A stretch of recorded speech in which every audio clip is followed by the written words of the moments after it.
اور یہ اسماء حسنہ میں سے اس کا 29واں نمبر ہے۔ اور یہ الحکم، الحکم کہ اللہ تبارک و تعالیٰ کا قلم جو ہے وہ تقدیر کا لکھ کے خشک ہو چکا ہے، فیصلے کر دیے گئے سب کے لیے۔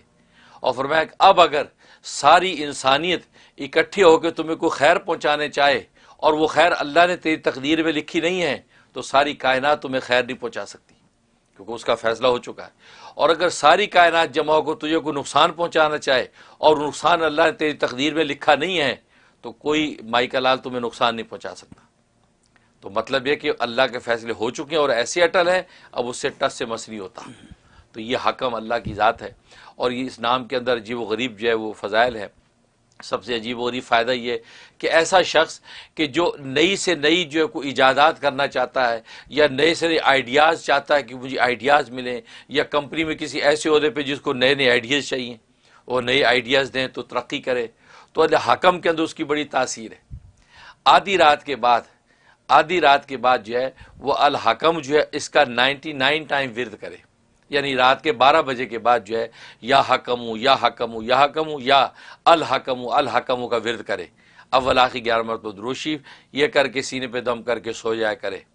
تو یہ پابندی سے کرے تو اللہ تبارک و تعالیٰ اس پر ایسے اسرار کھولیں گے، اور جس ٹاپک کے بارے میں وہ اسرار رموز چاہتا ہے اللہ اسی ٹاپک کے بارے میں اس پر اسرار رموز کھولیں گے، اور وہ پھر ظاہر ہے کہ اپنی دنیا کے مادی معاملات ہوں یا آخرت کے امور ہوں اس کے لیے راہیں کھولتی ہیں۔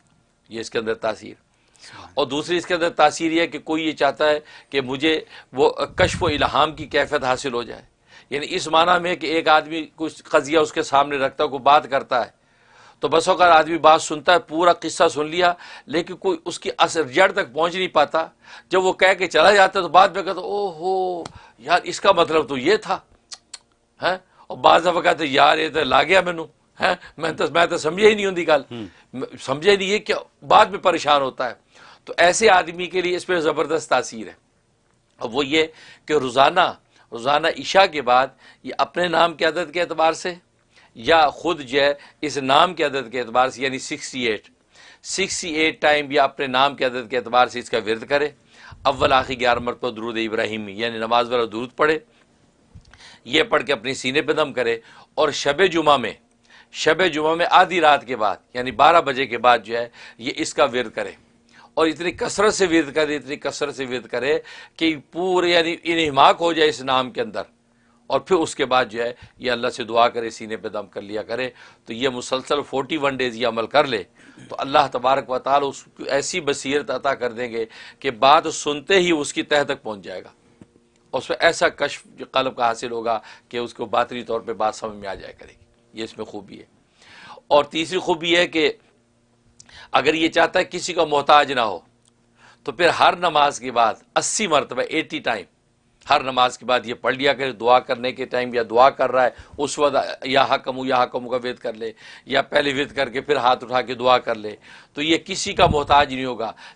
نہ صرف کہ مادی رزق بلکہ انسان اپنی زندگی کے شب و روز کے امور میں، مشاورت میں، تجاویز میں کسی کا ڈیپینڈنس نہیں ہوگا۔ اللہ اس کو ایسے انڈیپینڈنٹ رکھیں گے یہ اپنے ہر فیصلے کے اندر جو ہے خود بہترین ٹارگٹ پہ پہنچے گا۔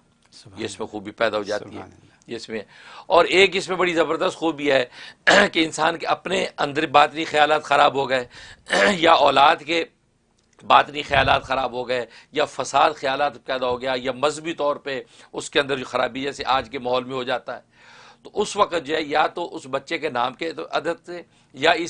اس کے نام 68 کے عدد، اس کے ہر کھانے پینے کے اوپر یا حکم اس 68 ٹائم دم کر کے اولاد کو کھلایا کرے،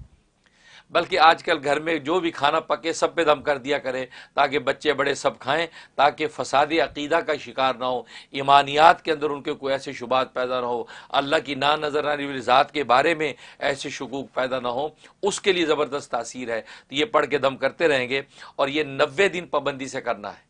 تو اللہ تعالیٰ ان بچوں بڑوں کے دل باطن کو بالکل پاک صاف کر دیں گے، اور شرح صدر نصیب ہو جائے گا، اور ایمان کے اوپر پختہ ہو جائیں گے۔ یہ اس کا ذریعہ خوبی ہے۔ بہت خوب۔